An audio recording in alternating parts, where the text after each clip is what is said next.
നമുക്ക് ഒരാളെ പറ്റി പ്രത്യേകം പറയണല്ലോ ചേട്ടാ, അത് വിൽ ജാക്സനെ പറ്റിയാണ്. അതായത് ഈ ഇംഗ്ലണ്ട് ടീമിൽ ഏവരും പ്രതീക്ഷിച്ചത് ബട്ട്ലറും സോൾട്ടും ഒക്കെ തിളങ്ങുന്നതാണ്. പക്ഷേ അവരിൽ നിന്ന് ഒരു തരത്തിലുമുള്ള ഒരു ഓപ്പണിംഗ് കൂട്ടുകെട്ട് ഇംഗ്ലണ്ടിന് കിട്ടിയിട്ടില്ല. ബട്ട്ലർ 2 തവണ മാത്രമാണ് ഒരു 20+ സ്കോർ കടന്നത്, ബാക്കി എല്ലാം സിംഗിൾ ഡിജിറ്റാണ്.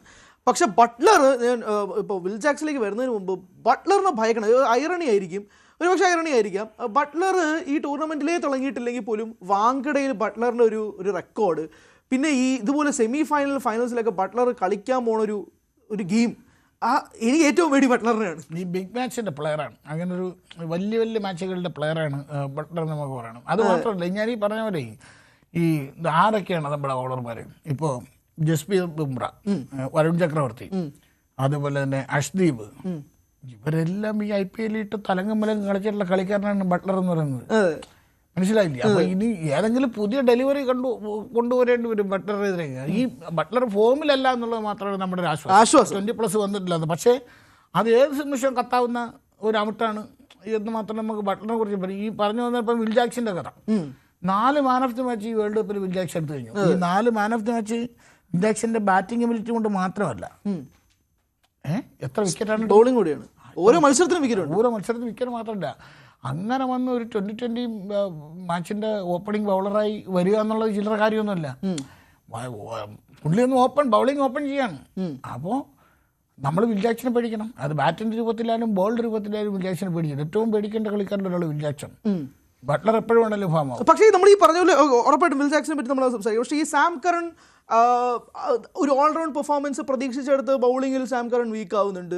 ഈ ബാറ്റിങ്ങിലാണെങ്കിൽ പോലും ഒരു റണ്ണ ബോളിൽ ആവറേജിലാണ് സാം കറൺ കളിക്കുന്നത്. ഒരു ഫിനിഷർ റോളിൽ ഇംഗ്ലണ്ട് പ്രതീക്ഷിക്കുന്ന പോലെ സാം കറനെ കിട്ടുന്നില്ല. അതൊരു ചെറിയൊരു തലവേദനയാണ്. നമുക്കത് മുതലാക്കാൻ പറ്റുവാണെങ്കിൽ നന്നായിരിക്കും തോന്നുന്നു. സാം കറനെ കൊടുത്ത് നന്നായി ഏറ്റവും കൂടുതൽ ആശ്വസിക്കുന്നത് ചെന്നൈ സൂപ്പർ കിങ്സ്. കാരണം തള്ളിക്കളയാൻ പറ്റത്തില്ല, എപ്പോൾ വേണോ കളിക്കാം. ചില കളികളിലൊക്കെ ഈ ഡെത്ത് ഓവറുകളിൽ സാം കറന്റെ യോർക്കർ ബോളുകൾ അസാധ്യമായിട്ട് യോർക്കർ ഒരു ബൗളറാണല്ലോ. ഈ പറയുന്നത് ബാറ്റിങ്ങിൽ പ്രതീക്ഷിച്ച ഒരു നിലവാരത്തിലേക്ക് സാം കറന് ഉയരാൻ പറ്റിയില്ലെങ്കിലും ഈ പറഞ്ഞ പോലെ സാം കറന്റെ ബോളുകൾ നമ്മൾ പേടിക്കണം എന്ന് പറഞ്ഞാൽ പ്രത്യേകിച്ച് ഈ ലെഫ്റ്റ് ഹാൻഡർമാരാണ് നമ്മൾ കൂടുതൽ. ഈ ബോൾ പിച്ച് ചെയ്ത് അകത്തേക്ക് വരുന്ന ബോളുകൾ ആയിരിക്കും സ്വാഭാവികമായിട്ടും. ഈ ഇൻസ്വിംഗിങ് ബോളുകളിൽ ഒരു ലെഫ്റ്റ് ഹാൻഡ് ബോളർ എന്നുള്ള സാം കറൻ ഇൻസ്വിംഗ് ബോളുകൾ കളിക്കാനുള്ള ഒരു ഇപ്പം സിന്ധുവൊക്കെ കളിക്കും, ലോഫ്റ്റ് ഷോട്ടുകളൊക്കെ ഗംഭീരമായിട്ട് കളിക്കുന്ന സുന്ദരനായ ബാറ്റ്സ്മാനാണ്. പക്ഷേ ഈ അകത്തേക്ക് വരുന്ന ബോളുകൾ ആയിരിക്കും സാം കറൻ ഏറ്റവും വലിയ ഒരു ആയുധം. അത് കളിക്കുന്നതനുസരിക്കും ആ സാം കറൻ്റെ 4 ഓവറുകളും നമ്മൾ പേടിക്കേണ്ട ഓവറുകളാണ്. അപ്പോൾ ഞാൻ ഒരു കാര്യം ചോദിച്ചു, ഇപ്പോൾ ഇന്ത്യയെ സംബന്ധിച്ചിടത്തോളം ഓരോ മത്സരം എടുത്ത് നോക്കി, ഇപ്പോൾ USA-ക്കെതിരെ കളിച്ചത് സൂര്യകുമാർ യാദവാണ്. അങ്ങനെ ഇപ്പോൾ കഴിഞ്ഞ ലാസ്റ്റ് വെസ്റ്റ് ഇൻഡീസിനെതിരെ കളിച്ചത് സഞ്ജുവാണ്. ഓരോ മത്സരത്തിലും ഓരോരുത്തരാണ് അത് എടുക്കുന്നത്. നമ്മളിപ്പോൾ കമ്പൈൻഡ് ആയിട്ടുള്ള എഫേർട്ട് പറഞ്ഞാൽ പോലും ഒരാൾ സ്റ്റെപ്പിൻ ചെയ്യും. ഒരു നിർണായകമായ മത്സരത്തിൽ നമ്മളൊരു ചുമ്മാ ഒരു പ്രഡിക്ഷൻ എടുത്ത് നോക്കുകയാണെങ്കിൽ ഇന്ന് ആരായിരിക്കും? ചുമ്മാ ഒരു പ്രഡിക്ഷൻ. എൻ്റെ ഒരു പ്രഡിക്ഷൻ എനിക്ക് തോന്നുന്നത് ഇന്നത്തെ നമ്മുടെ ഒരു കീ പ്ലെയർ നമ്മൾ ഇന്നത്തെ വരുൺ ചക്രവർത്തി അവനുള്ള സാധ്യതയുണ്ട്. എല്ലാ മത്സരങ്ങളിലും കഴിഞ്ഞ 2-3 മത്സരങ്ങളിൽ 10 റൺസ് പെർ ഓവർ കൊടുത്തുകൊണ്ടിരിക്കുന്ന മനുഷ്യനാണ്. പിക്ക് ചെയ്യുന്നുണ്ട് വരുൺ ചക്രവർത്തി. പക്ഷേ വിക്കറ്റ് എടുക്കുന്നുണ്ട് എല്ലാ കളിയിലും, ഒരു വിക്കറ്റെങ്കിലും. വിക്കറ്റ്ലെസ് അല്ല ഒരു കളി. അപ്പോൾ അതുകൊണ്ട് എനിക്ക് തോന്നുന്നത് വരുൺ ചക്രവർത്തി. കാരണം വരുൺ ചക്രവർത്തി പുള്ളിയുടെ ഒരു ഋതം കണ്ടെത്തി കഴിഞ്ഞ പിന്നെ പുള്ളി കളിക്കാൻ വലിയ പാടാണ്. പിന്നെ ഈ പറഞ്ഞ പോലെ ഈ ഏത് ബോൾ കിട്ടിയാലും അടിക്കാൻ നിൽക്കുന്ന ഈ ഇംഗ്ലണ്ട് ടീമാണല്ലോ. പിന്നെ വരുണിൻ്റെ ചില പ്രത്യേകത, ബാറ്റ്സ്മാൻമാരെ കളിപ്പിച്ച് മറ്റേ ബോൾ ലോഫ്റ്റ് ചെയ്യിച്ച് അത് അകത്ത് വീണാൽ കിട്ടൂല്ല 6 എന്നുള്ള മട്ടിലാണ്. പക്ഷേ പലപ്പോഴും ആ തന്ത്രം വിജയിച്ചായിട്ട് എനിക്ക് തോന്നിയിട്ടുണ്ട്. പിന്നെ ഇപ്പോഴും വരുണിൻ്റെ ചില ബോളുകൾ കളിക്കാൻ പാടാണ്. ഇത് എങ്ങോട്ടാണ് പോകണമെന്ന് പിടുത്തം കിട്ടത്തില്ല. എനിക്ക് തോന്നുന്നത് വരുൺ തന്നെയായിരിക്കും ഇന്ന്. പിന്നെ ആസ് യൂഷ്വൽ ബുംറയുടെ 4 ഓവറുകൾ നിർണായകമായിരിക്കും. കാരണം ഇപ്പോഴും ബുംറയുടെ ഒരു ക്ലാസ് കഴിഞ്ഞ കളിയിൽ നമ്മൾ കണ്ടാണ്. ഒരു ഓവറിൽ ആ 2 വിക്കറ്റാണ് ഈ വെസ്റ്റ് ഇൻഡീസിന് മാറ്റിയത്. ആ 2 വിക്കറ്റുകൾ പെട്ടെന്നുള്ള 2 വിക്കറ്റുകളാണ്.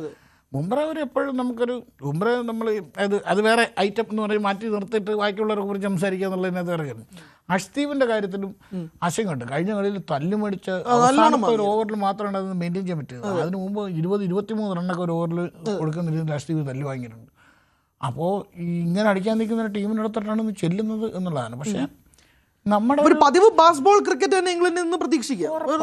അവരുടെ ആറ്റിറ്റ്യൂഡ്, അവരിനി ഫൈനലിൽ കളിക്കിറങ്ങിയാലും അവരുടെ ആറ്റിറ്റ്യൂഡ് അങ്ങനെ മാറുന്നൊരു ടീമൊന്നുമല്ല അവർ. പിന്നെ എനിക്ക് തോന്നുന്നത് നമ്മുടെ ഒരു ഡിസഡ്വാൻറ്റേജ് ആയിട്ട് ഈ വേൾഡ് കപ്പിൽ കണ്ടത് ഈ ഇടംകൈ ബാറ്റ്സ്മാൻമാരുടെ ഒരു ആധിക്യം ഉണ്ടല്ലോ. അപ്പോൾ സഞ്ജുവും കൂടെ ടീമിൽ വന്നു. സത്യം പറഞ്ഞാൽ നമ്മൾ ഈ വേൾഡ് കപ്പിൽ ശരിയായ 11 കണ്ടെത്തുന്നത് നമ്മൾ നേരത്തെ പറഞ്ഞ പോലെ നെതർലൻഡ്സുമായിട്ടുള്ള കളിയിലാണ്.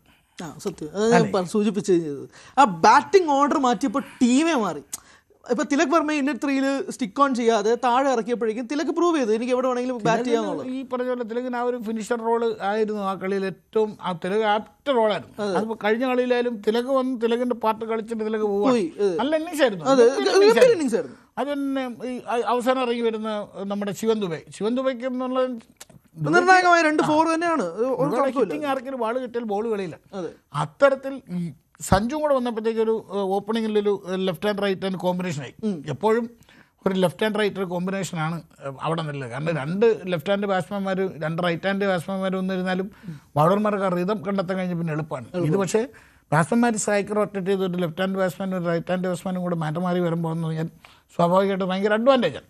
ആ അഡ്വാൻറ്റേജാണ് കഴിഞ്ഞ കളിയിലൊക്കെ നമ്മൾ സഞ്ജു വന്നതിന് ശേഷം ഓപ്പണിംഗ് ഓർഡറിൽ വന്നൊരു മാറ്റവും നല്ലൊരു സ്റ്റാർട്ടിൻ്റെ കിട്ടുന്നില്ല. കാരണം ഈ അത്തരത്തിലൊരു കോമ്പിനേഷൻ വന്നുകൊണ്ടാണ്. ഇഷാൻ കിഷൻ തൊട്ട് പുറകെ വരുന്നു, അത് കഴിഞ്ഞ് സൂര്യകുമാർ വരുന്നു. കൃത്യ 11 നല്ല ഏറ്റവും കൃത്യമായ 11 ഈ വേൾഡ് കപ്പ് കണ്ടെത്തിയ ആ കളിയിലാണ്. പക്ഷേ ഞാൻ പറഞ്ഞോട്ടെ, ഒരു പോരായ്മയല്ലേ അത്. നമ്മൾ നെതർലാൻഡ്സ് വരെ വേണ്ടി കാത്തിരുന്നു ലോകത്തിലെ ഏറ്റവും മികച്ച ടീമിന് ഒരു കോമ്പിനേഷൻ കണ്ടുപിടിക്കാൻ എന്ന് പറയുന്നത് ഒരു ഐറണി അല്ലേ അത്? അല്ല, അവിടെ ഈ പ്രശ്നമാണ്.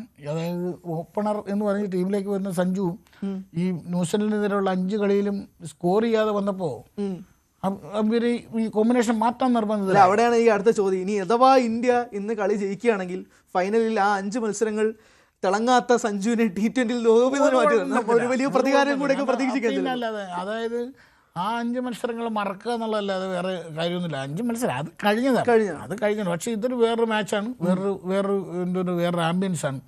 അപ്പോൾ അത് മറക്കാം. പക്ഷെ ഞാനീ പറഞ്ഞത് ഈ ആ കോമ്പിനേഷനിൽ നിന്ന് മാറി സൗത്ത് ആഫ്രിക്കയ്ക്കെതിരെ സഞ്ജുവിനെ പരീക്ഷിക്കാതെ വന്നപ്പോഴാണ്, അല്ലെങ്കിൽ സൗത്ത് ആഫ്രിക്ക എന്നുള്ള ടീമിനെതിരെ സഞ്ജുവിൻ്റെ മുൻകാല റെക്കോർഡുകൾ എന്താണ്, മുൻകാല പെർഫോമൻസുകൾ എന്താണെന്ന് പോലും ആലോചിക്കാതെ സഞ്ജുവിനെ മാറ്റി പരീക്ഷിച്ചപ്പോഴാണ് 76 റൺസിന്റെ തോൽവി എന്ന് പറഞ്ഞാൽ സമീപകാലത്തൊന്നും ഇങ്ങനെ ഒരു കളിയിൽ നമ്മൾ തോറ്റിട്ടില്ല. എന്തൊരു തോൽവിയാണ് ഇങ്ങനെയൊക്കെ തോൽക്കാം. ആ തോൽവി കാരണം മാത്രം അവസാനം നെറ്റ് റൺ റേറ്റ് വരെ ചോദ്യങ്ങൾ നിൽക്കുന്ന ഒരു സാഹചര്യം. പക്ഷെ അതൊക്കെ ഒരു പഴം കഥ. പക്ഷേ ഇന്നത്തെ മത്സരത്തിൽ ഉറപ്പായിട്ടും എൻ്റെ ഒരു കണക്ക് കൂട്ടൽ വെച്ചിട്ട് ഇന്ത്യ ഒരു അൺചേഞ്ച്ഡ് ടീമായിട്ട് തന്നെ ആയിരിക്കും ഇറങ്ങുന്നത്. ഈ കോമ്പിനേഷൻ വലിയ മാറ്റമൊന്നും ഉണ്ടാവും തോന്നുന്നില്ല. അതേ ടീം തന്നെയായിട്ട് ഇറക്കുന്നത് അത് തന്നെയാണോ സാധ്യത? അതേ ടീം തന്നെ ആയിരിക്കും സാധ്യത? എങ്ങാനും ഒരു കുൽദീപ് യാദവിനെ കൊണ്ടുവരാൻ, ആദിൽ റഷീദ് അപ്പുറത്തൊരു ലെഗ് സ്പിന്നർ ഉണ്ട്, കുൽദീപ് യാദവിനെ ഒന്ന് പരീക്ഷിക്കാം എന്ന് പറഞ്ഞ് കൊണ്ടുവരാൻ ഒരു സാധ്യത ഉണ്ടോ? സാധ്യത. പക്ഷേ കുൽദീപിനെ കൊണ്ടുവന്നാൽ അവിടെ അക്ഷർ പട്ടേലിനെ മാറ്റേണ്ടി വരും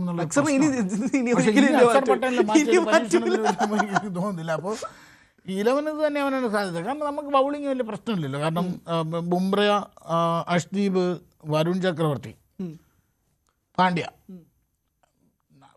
16 ഓവറായി. പിന്നെ 4 ഓവറിലേ ഉള്ളൂ. ഹാർദിക്, അക്സർ, വരുണ്, കുൽദീപ് ഈ രീതിയിൽ പോവുകയാണെന്നതിന് വിചാരിച്ചു. പക്ഷേ നമ്മൾ കഴിഞ്ഞ മത്സരത്തിൽ കാണിച്ച ഒരു അബദ്ധം, കഴിഞ്ഞതിന് മുമ്പിലത്തെ മത്സരത്തിൽ കാണിച്ച ഒരു അബദ്ധം, ശിവൻ ദുബൈക്ക് പന്ത് കൊടുക്കുക, ഒരു 6th ബൗളർ എന്ന രീതിയിൽ ശിവൻ ദുബൈ കൊണ്ടുവരിക എന്നുള്ളതാണ്. പക്ഷേ എനിക്ക് തോന്നുന്നു ജയിക്കുമെന്ന് ഉറപ്പായ കളി ചുമ്മാ പരീക്ഷിച്ചവനാണോ മറ്റേ ഒരു പ്രാക്ടീസ്. പക്ഷെ നമുക്കൊരു 6th ബൗളർ എന്ന് പറഞ്ഞൊരു പ്രശ്നമില്ല അവിടെ. 6th ബൗളർ എന്നത് ശരിയായി. 6 അടിച്ചടിച്ച 6th ബൗളറിന്റെ ഒരു അഭാവം എന്ന് പറഞ്ഞൊരു പ്രശ്നം കൂടി ഉള്ളതുകൊണ്ടാണ് ഞാൻ ചോദിച്ചത്. അത് അഭിഷേക് ശർമ്മ ഉണ്ട് അത്യാവശ്യത്തിന്. പക്ഷെ അഭിഷേക് ഇതുവരെ ഈ വേൾഡ് കപ്പ് ഓടിയില്ല.